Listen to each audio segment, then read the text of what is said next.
I'm back with another 10 things they've taught me, a little bit closer to home this week, with Aussie legend Dr. Richard Harris, known as the cave diving anaesthetist for the role he played in saving the soccer team in the Thai caves a few years back. If you haven't heard of him, go check out his books.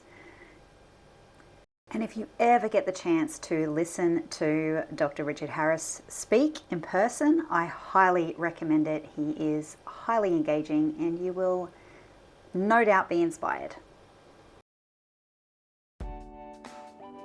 Hi, I'm Hayley, Chief Doodler at Thoughts Drawn Out.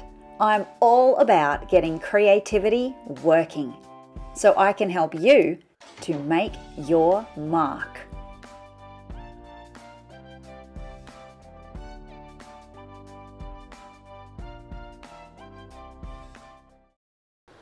So, Dr. Richard Harris, I have had the great pleasure of scribing a couple of events that Dr. Harris has spoken at. I always walk away feeling inspired and like I've really learnt something. But the great thing about him as well is that you also feel like you kind of made a friend because he's really personable and he's quite humble in what he shares, which you will see come up in my 10 things that he has taught me. But number one, the big one, he's just written a book all about this, and that is take risks, people. We have become a really risk-adverse society. Not only should you take risks, but you should also encourage your children to be taking risks as well. If you aren't at least taking on a moderation of risk in your life, how are you living it to its fullest? Risk is how you give yourself perspective, it's how you build resilience, and it's how you really feel like you are getting the most out of life. Next, be humble and honest with yourself about how you're showing up. So this one isn't so much something that I have heard Dr. Harris say as something that he demonstrates when you listen to him speak. He is very much a realist around what he has done, how he showed up, the decisions he made, the reflection it took for him to do the things that he did and come out on the other side. And it's quite inspiring to watch. Next up, find your tribe. Find your tribe and wrap good support around you. Dr. Harris talks about this in a number of ways. The fact that you can't go it alone.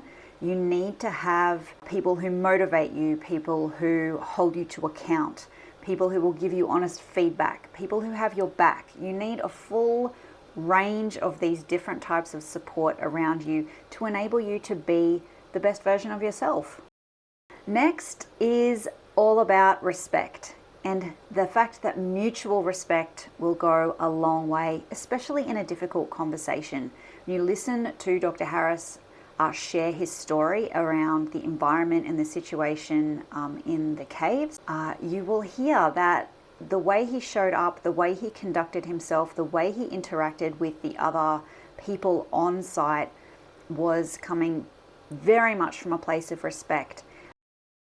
Now, this is a big one that I took away from the last talk that I listened to Dr. Harris give, and that is know who you are beyond your work.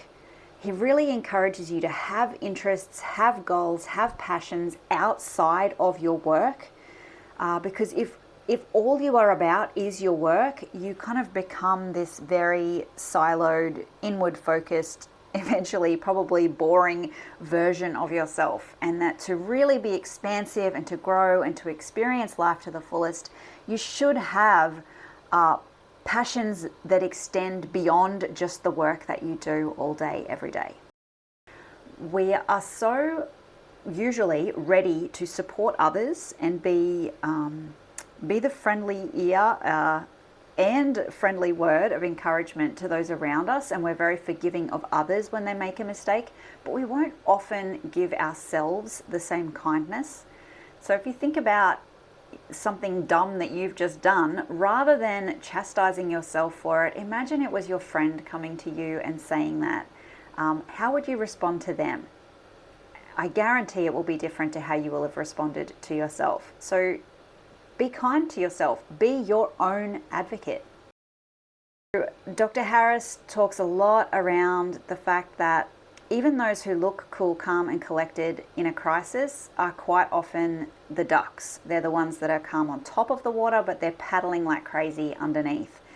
And most people, in order to keep it together and be the voice of reason and the person acting with the most logic and calm in a situation, they have tactics, they have techniques that they're using to do that. So the one that we've got here is stop, breathe, think, act. Learn to have a laugh. Don't take yourself too seriously all the time. It's okay to make mistakes, to learn from them, to see the funny side or the lighter side. Not everything is life or death, although if you are Dr. Richard Harris, sometimes it is, but not everything is all the time. So you don't need to go through life acting like it is. It's okay to just accept your flaws, accept your faults, and have a laugh. Now, this would have to be another one of those absolute key messages that I have heard from Dr. Harris, and that is follow what lights you up, because you never know where it might lead you. No one would have ever dreamed up on his behalf the fact that being both an anaesthetist and a cave diving enthusiast, the fact that those two things would come together in such a unique way to save lives. No one could have seen that coming, the way that it kind of played out, which is partly what makes this story so amazing, is that he was there. He did have that unique set of skills, experiences, interests, and he was brave. He was willing to take a risk. He put his hand up, and you know, something magical happened as a result. So you just don't know. You don't know how all of those different pieces of you and all of those things that you are passionate about, you just don't know how those pieces of that puzzle could and may come together. So just follow what lights you up. See what happens. And finally, this is probably another one that, again, I haven't actually heard him say. It's more an observation in watching and listening as he shares his stories.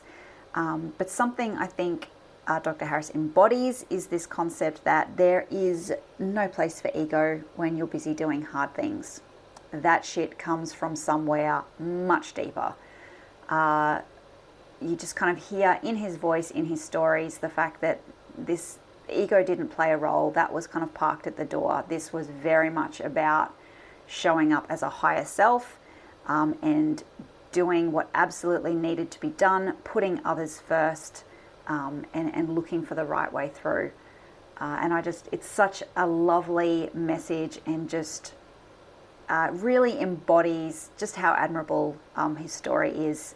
So there you have it, folks. 10 things they've taught me this week with Dr. Richard Harris.